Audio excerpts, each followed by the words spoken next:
भारत अखंड न्यूज 24/7 सत्य की खोज में जलालपुर मामलतदार ने त्योहार के दौरान नौसारी के समुद्र तट पर डूबने की घटनाओं पर ध्यान देते हुए पर्यटकों से की अपील।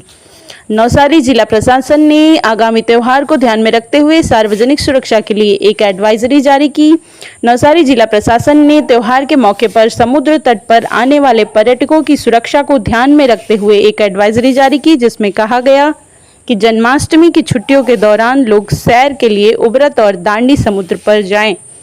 उथले पानी में जाने से जानलेवा घटनाएं हो सकती हैं। ऐसी तमाम खबरों से जुड़े रहने के लिए हमारे वीडियो को लाइक कीजिए, चैनल को सब्सक्राइब कीजिए, बेल आइकन को क्लिक करना बिल्कुल न भूलिए। धन्यवाद। બંને દરિયા કિનારા જલાલપોર તાલુકાની હદમાં આવતા હોય વહીવટી તંત્ર દ્વારા આ બાબતે 3 દિવસની જન્માષ્ટમીની જાહેર રજાને ધ્યાનમાં લઈ અને સહેલાણીઓ માટે અમુક સૂચનો અને માર્ગદર્શિકા આપવા બાબતે જણાવવાનું કે દરિયા કિનારામાં ઊંડા પાણીમાં હાલના સમયમાં ન જવા માટે લોકોને અપીલ કરવામાં આવે છે।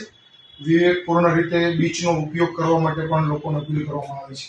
વધુમાં લાઈફ જેકેટ, બોયા અને રિંગની વ્યવસ્થા બંને બીચ પર કરવામાં આવેલી હોય। હોમગાર્ડ અને એસઆરડીના જવાનો ત્યાં સતત હાજર હશે, જેમણે ઓરેન્જ કલરના લાઈફ જેકેટ પહેરેલા હોય, જેથી તકલીફના સમયમાં તમે એમની મદદ મેળવી શકો છો।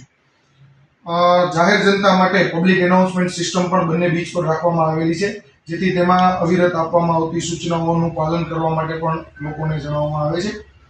સૂર્યાસ્ત સમયે પોલીસ દ્વારા બીચ જ્યારે ખાલી કરવામાં આવે ત્યારે પોલીસને આ બાબતે સહકાર આપવા માટે પણ જણાવવામાં આવે છે। ભરતીના સમયના સાઇનબોર્ડ બંને બીચ પર રાખવામાં આવેલા હોય। મોટી ભરતી સમયે લોકોને દરિયાના પાણીમાં ન જવા માટે તથા બીચની લંબાઈ પણ ખૂબ લાંબી હોય, જેથી એકાંત હેતુથી કોઈ દૂર સુધી જઈ અને ઊંડા પાણીમાં ન જવા માટે પણ લોકોને અપીલ કરવામાં આવે છે। તકલીફના સમયમાં જિલ્લા ડિઝાસ્ટર કંટ્રોલ રૂમ અને પોલીસ કંટ્રોલ રૂમનો સંપર્ક કરવા માટે જણાવવામાં આવે છે। જિલ્લા ડિઝાસ્ટર કંટ્રોલ રૂમ અને પોલીસ કંટ્રોલ રૂમ બંનેના નંબરો બંને બીચ પર આપેલા છે। તેમ છતાં આપના માધ્યમથી હું જણાવવા માંગીશ કે જિલ્લા જી સર ઉભરાટ અને દાંડી બંને દરિયા કિનારા જલાલપોર તાલુકાની હદમાં આવતા હોય વહીવટી તંત્ર દ્વારા આ બાબતે 3 દિવસની જન્માષ્ટમીની જાહેર રજાને ધ્યાનમાં લઈ અને સહેલાણીઓ માટે અમુક સૂચનો અને માર્ગદર્શિકા આપવા બાબતે જણાવવાનું કે દરિયા કિનારામાં ઊંડા પાણીમાં હાલના સમયમાં ન જવા માટે લોકોને અપીલ કરવામાં આવે છે। વિવેકપૂર્ણ રીતે બીચનો ઉપયોગ કરવા માટે પણ લોકોને અપીલ કરવામાં આવે છે। વધુમાં લાઈફ જેકેટ, બોયા અને રિંગની વ્યવસ્થા બંને બીચ પર કરવામાં આવેલી હોય। હોમગાર્ડ અને એસઆરડીના જવાનો ત્યાં સતત હાજર હશે, જેમણે ઓરેન્જ કલરના લાઈફ જેકેટ પહેરેલા હોય, જેથી તકલીફના સમયમાં તમે એમની મદદ મેળવી શકો છો।